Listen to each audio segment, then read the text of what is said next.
बात करते हैं पंजाब के ब्राह्मणों की। जी हां, मालवा इलाके के कई जिलों में ब्राह्मण परिवार रहते हैं, लेकिन ये ब्राह्मण परिवार थोड़े अनोखे हैं क्योंकि इनमें और केशधारी सिखों में आपको कोई फर्क महसूस नहीं होगा।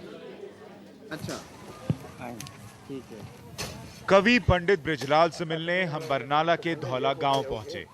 पहली नजर में यकीन नहीं हुआ कि कपास की खेती संजो रहा ये शख्स जट सिख नहीं बल्कि हिंदू ब्राह्मण है।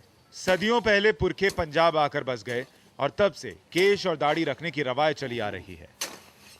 मैं सारे किते जो मैं पहले पंडिताई भी सीखी, पंडिताई कर मैनू आउंदा भी है सारा। अच्छा, बाकी फिर मैं सिख पंथ दे विच भी रलिया, उन्हां नाल ग्रंथ साहब दा पाठ करना सीखना। पंडिताई भी सीखी, सिखों के साथ भी रहा, लेकिन कहीं मन नहीं लगा।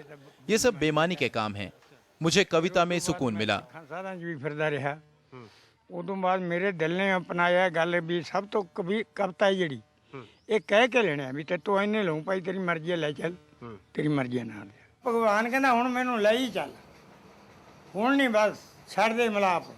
फिर आके धन सबान चक ले ते पुत्र दी चिखा ते तिनके पुत्र दी लोथ नूं दाग करके। घर पर अर्जुन के अभिमन्यु विलाप का किस्सा चल रहा है। इतना ही नहीं, सिर्फ प्राइमरी की तालीम हासिल कर पंडित जी कविताएं और छंद लिखते हैं। उनकी 15 किताबें छप चुकी हैं, फिर भी अनदेखी के शिकार हैं। 2 साल पहले जिला समिति ने सम्मान समारोह कर 1100 रुपए दिए थे। इन बातों से फर्क नहीं पड़ता, लेकिन जब कोई मजहब के नाम पर बांटने की बात करता है तो बर्दाश्त नहीं होता। हुण जिहड़ी 84 दी जिहड़ी लड़ाई थी, ये लड़ाई नहीं सी, ये कोई धार्मिक लड़ाई नहीं सी, ये ठग्गा चोरी दी। 84 में जो कुछ हुआ वो कोई धार्मिक लड़ाई नहीं थी। ये तो लोगों को ठगा गया था। खालिस्तान के नाम पर लोगों को भड़का कर लड़वा दिया। क्यों चाहिए अलग मुल्क? हिंदू और सिख तो भाई भाई हैं। खालिस्तान काहदा लेणगे? तुसीं दो भाई हो, अड्ड होवोगे तक विचाले कंध निकलूगी। सदियों से पंजाब की धरती पर हिंदू और सिख एक ही परिवार की तरह रहते आए हैं। पंडित बृजलाल धौलेवाले ने भी अपने पुरखों की इस रवायत को जिंदा रखा है।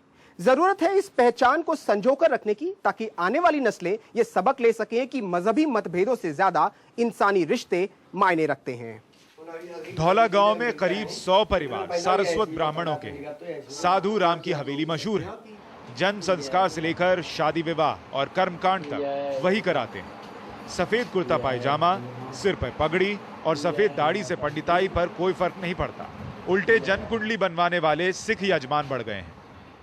देखो, इसमें जो भी जंत्री बनी है सब सिंह के नाम से बनी है, वो ज्यादा बनाते हैं हमसे। अच्छा, ये सब हमारे को सिख मर्यादा वाले ज्यादा मानते हैं कि उनको विश्वास है हमारे पास, हमारे पर। लेकिन बेटे को पिता के काम में दिलचस्पी नहीं। उल्टे सिख जैसे दिखने पर कई बार मुश्किलें खड़ी हो जाती हैं।